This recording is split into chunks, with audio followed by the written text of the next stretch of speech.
दोस्तों, कुछ राज ऐसे होते हैं जो या तो आपकी ज़िंदगी बदल देते हैं या फिर आपकी ज़िंदगी ख़त्म कर देते हैं।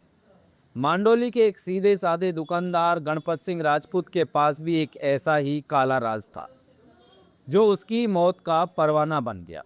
27 अगस्त 2024 की वो खौफनाक रात जब गणपत अपनी दुकान बढ़ाकर घर के लिए निकला। लेकिन उसे क्या पता था, जिस रास्ते पर वो निकले हैं वो रास्ता सीधा यमराज के पास जाता है। अगली सुबह उनकी लाश मिलती है, सिर कुचला हुआ, पहचानना मुश्किल। 18 महीने तक पुलिस अंधेरे में तीर चलाती रही, परिवार सड़कों पर भूखा प्यासा धरने प्रदर्शन कर रोता रहा। 80 साल की बूढ़ी माँ भूख हड़ताल पर बैठी रही। लेकिन फिर एंट्री होती है शिव विधायक रविंद्र सिंह भाटी।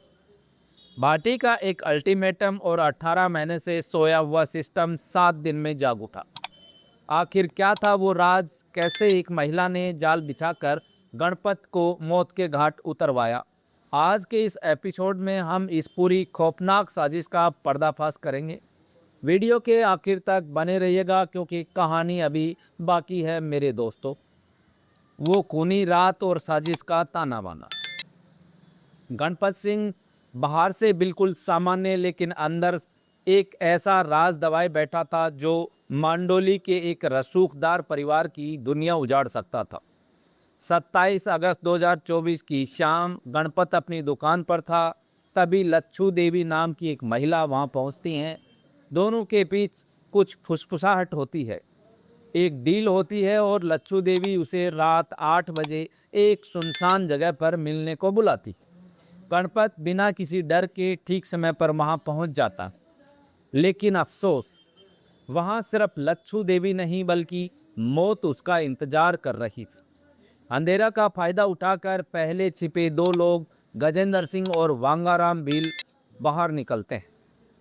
बहस शुरू होती है, बात हाथापाई तक पहुंचती है और अचानक भारी हथियार से गणपत के सिर पर ताबड़तोड़ वार किए जाते हैं। सब कुछ ही मिनटों में खत्म हो जाता है।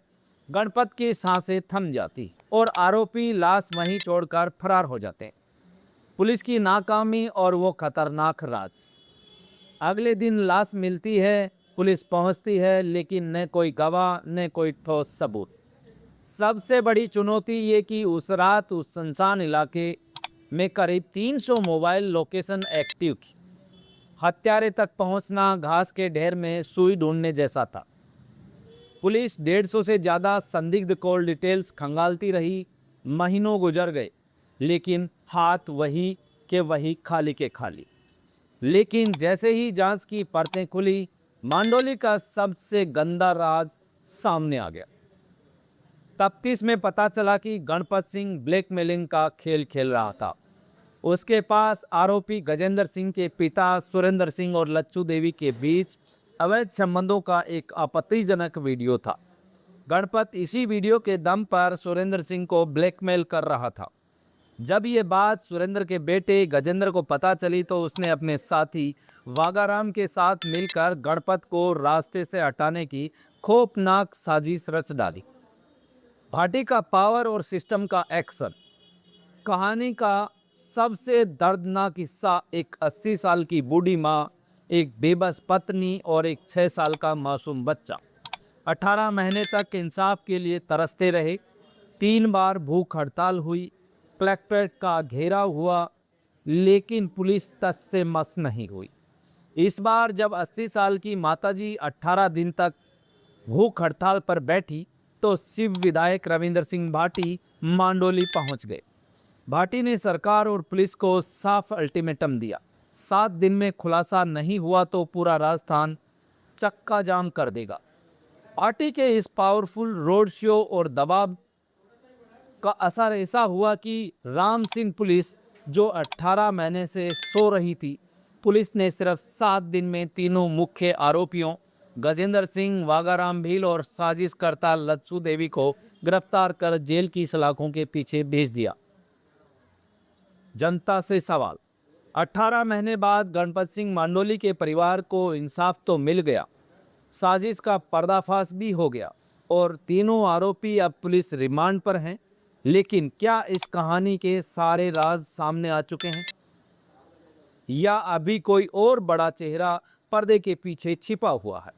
पुलिस अब मोबाइल डाटा और बैंक खातों की जांच कर रही है, यानी कहानी अभी पूरी तरह खत्म नहीं हुई है। दोस्तों, कभी कभी एक छोटा सा राज पूरी जिंदगी खत्म कर देता है। क्या आप सोचते हैं, क्या ये सिर्फ ब्लैकमेलिंग का बदला था या इसके पीछे कोई और गहरा खेल है? कमेंट बॉक्स में अपनी राय हमें ज़रूर बताइए। राजस्थान के हर बड़े छोटे क्राइम सीन का सच जानने के लिए रॉयल पत्रिका को सब्सक्राइब करें।